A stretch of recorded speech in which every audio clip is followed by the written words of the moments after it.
Hello, everyone. Before anyone freaks out, yes, I have cut my hair.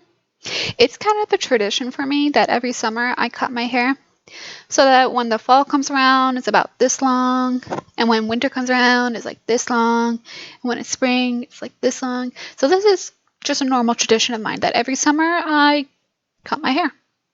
And funny that we talk about traditions today because we are reading The Lottery by Shirley Jackson.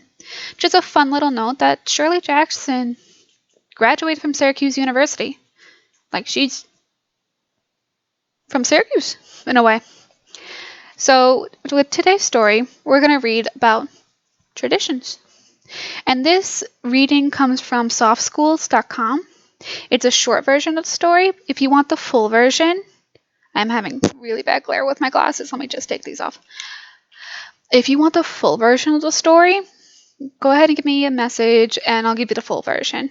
But we have a short version of the story today that we're going to read. Okay? So without further ado, it's spooky story time. The short story, The Lottery by Shirley Jackson, takes place a few hundred years ago. On June 27th, in a small town, townspeople start the day as they normally would, but then at 10 o'clock, all the residents had to report to town square. Mr. Summers led the process. He brought with them a box with small pieces of paper inside of it. His first order of business was to take roll, that's like taking attendance, and make sure he knew who was the head of each family, who was the leader of each family, and which members could not attend because they were sick, or maybe they were busy with farm work or something. Mrs. Hutchinson arrived after he had been sworn in, declaring that she had forgotten what day it was. To the amusement of people who were around her, if the head male of the family were deceased or incapable of coming, Clyde Stumber's case due to a broken leg, then a son over the age of 16 could stand in, or even the wife could. As Mr. Summer called each family name, the representative would come forward and pick a piece of paper from a box without looking at it. While the process went on, some of the townspeople talked about how the North Village was talking about giving up the lottery process. They wanted to get rid of it. The older people in the crowd seemed to think that it was ridiculous, saying lottery in June, corn be heavy soon. But the younger members thought the idea had some merit. Maybe we should get rid of the lottery. When Old Man Warner drew his slip, he declared it was his 77th time participating in the lottery. The last few people took their slips before everyone opened them. The crowd looked around wondering which family had a piece of paper with a black spot on it. It was Bill Hutchinson's family. Mrs. Dunbar told her older son to run and tell the news to his father Clyde, who had a broken leg so he couldn't come. Tessie Hutchinson, that's Mrs. Hutchinson, immediately becomes defensive, saying her husband didn't have enough time and it wasn't fair.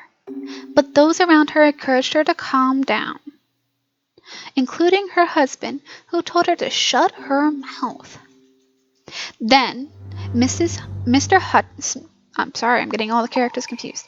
Then Mr. Summers focused in on the members of the Hutchinson family.